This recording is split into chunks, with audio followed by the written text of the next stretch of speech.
egg remains the cheapest source of protein in Nigeria, but frequent increase in its price has made it a luxury. The Poultry Association of Nigeria has raised an alarm that the price of eggs will continue to rise if the challenges bedeviling the industry are not addressed by government. Speaking in Abuja, the chairman of FCT chapter of the association, Pius Aminu, blamed this on closure of most farms, lack of access to credit facilities by farmers, high cost of maize, soybeans, and other micro-ingredients used for poultry feed production, as well as insecurity and lack of access road to poultry farms. Multi-dimensional problems.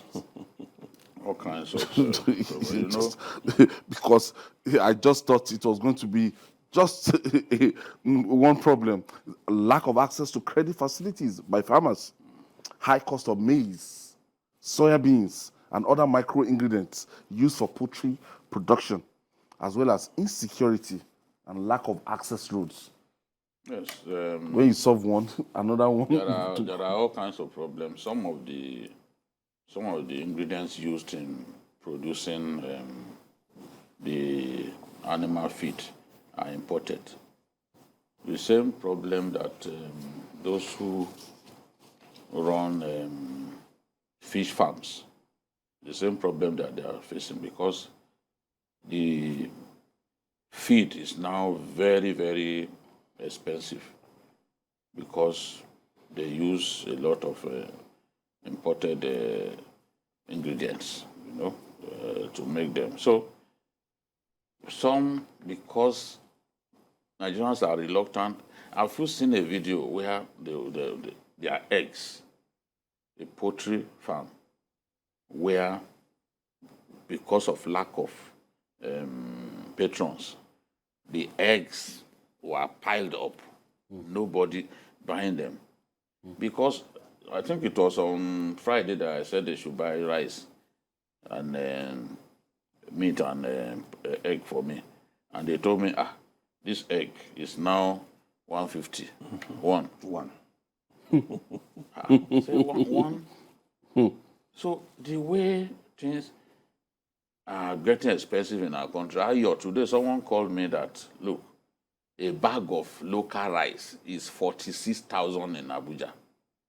46,000. Local rice. So we are trying to discourage people from going for foreign rice. So when you are buying the local rice of 46,000, you then ask yourself, if the CBN government is spending all of that money on anchor borrowers and the rest, and it cannot bring down prices, because the whole essence of this whole thing is to drive down.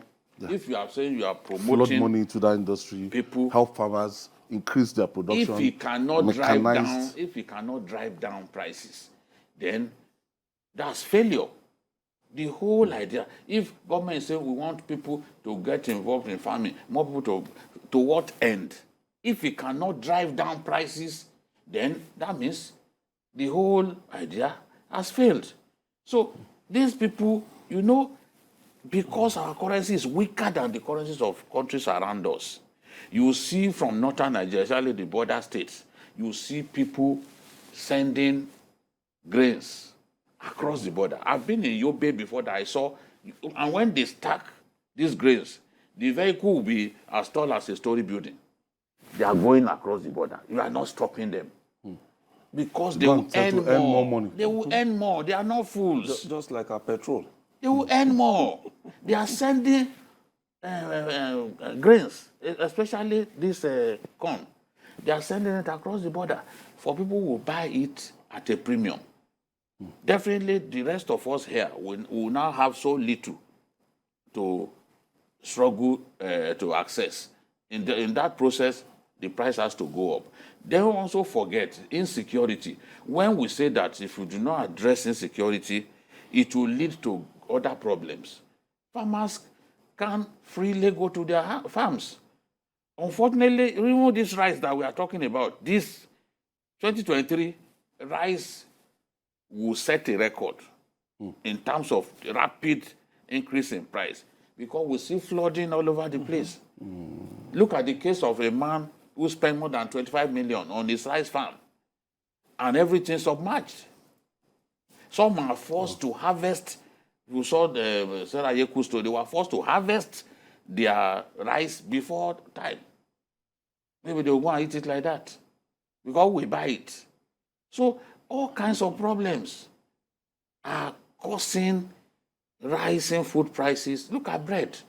Bread now, I think it's the bread that we used to buy sometime in 2020 for 250 is now 1,100. Yes. That the bread, it was increasing steadily. 1,300. It's not the premium brand. Yes. It's okay. In my place, it's 1,100. I still bought it 2 days ago. So, because butter and some of the things that they use are also imported, So this is the thing. It's the same problem that they face, and people have been saying, Obasanjo is a poultry farmer. The other day, he attended an event and he was saying, "Look, we shouldn't sell at a price that does not pay us anymore because some of these people are forced to crash prices. The people who do not want to crash prices, they are resorting to shorting their farms. And some of these people took loans. So if you short your farm, how do you then pay your creditor? So all kinds of problems, we are facing all kinds of problems. And government needs to intervene. Government exists for the people. If we watch every sector go into recession of their own, how do we help our people? More and more people now will be out of business. This is a big problem that when you want to solve from one sector, another sector, and it's like, what is the way out? I think it's a process that is going to be unbroken, that we need to embark on. It will be tough. It could be painful, but we have to get it right. Like BQ said, one, we must tackle the issue of power. We must start to manufacture a lot of things in Nigeria.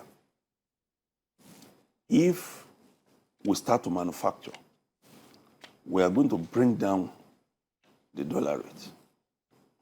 As at yesterday, in the black market, which most people patronize, a dollar was being sold at 745 naira.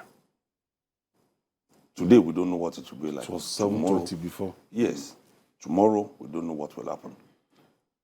So it's like a whole issue. Too many issues that some things can tackle. Power, manufacturing. Because if we have maize here, we have soya here, and we still have to import the things that we use for poultry feed in our country, then there is a problem. It means we must begin to tackle those things. The machines that they even use to produce these things, we are not producing here. And we have Ajaokuta steel rolling mill wasting. Oshogbo steel rolling mill is not functional. We have them all around like that. Can we... Katsina is there. Can we focus on these things and begin to attend to it? Can we also, as a country, not look away when people who are predicting rainfall, when they are talking to us?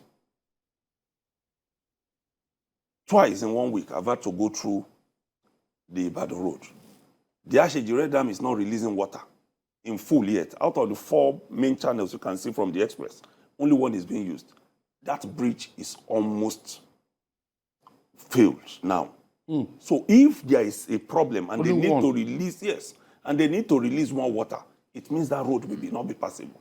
These people do. It will even flood communities. It flood communities. And destroy their farmlands. So what do we do? The back end here in Lagos, which is the Ogun River, where you have Isheri and the rest that comes into part of Lagos to flood it, is there also. And they are saying, see, we will need to release more water now. Those are the things that are stopping us. Can we do so? Can we plan practically? These things are not rocket science. We hear of all of these tsunami is coming here in the US. But in a matter of days, people return to their homes. What are they doing? It's planning.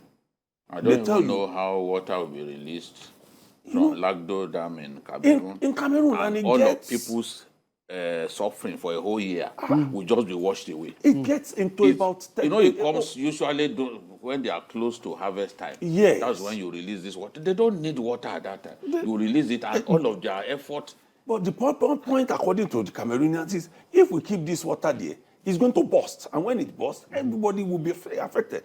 This water gets up to Abuja from Cameroon. Can't we do something along the line? It gets up to Cross River, it gets up to Adamawa, into you. I mean, some things are just said, and I try to rationalize it, and I can't. Communication between us and them has to improve.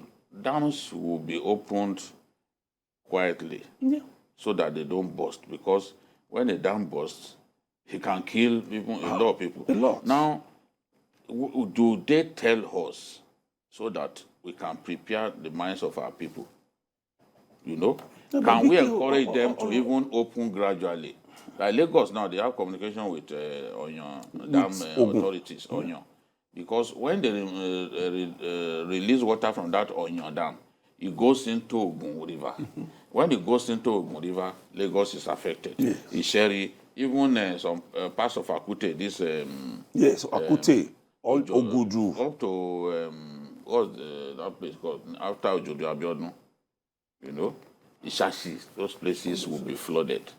People need to know. Those that need to be relocated need to be relocated.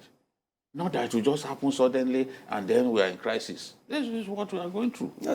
I think our government can do more because all of these things are already written down. They are there. What do we do? Okay, if this is going to be released, can we have more dams on our own where we can harvest the water? Harvest the water for people to use. There are so many things going on that you find it difficult to understand. We already know Lagdo Dam is going to release water at this time. It's going to release so volume at this time. What do we do? Can we on our own build another dam that can take it? What do we, instead of every year? The other day I saw a video where a farmer in Delta was taking the commissioner on boats through his farm and showing him the loss. And I was saying, what kind of a country are we? It's not a farm anymore.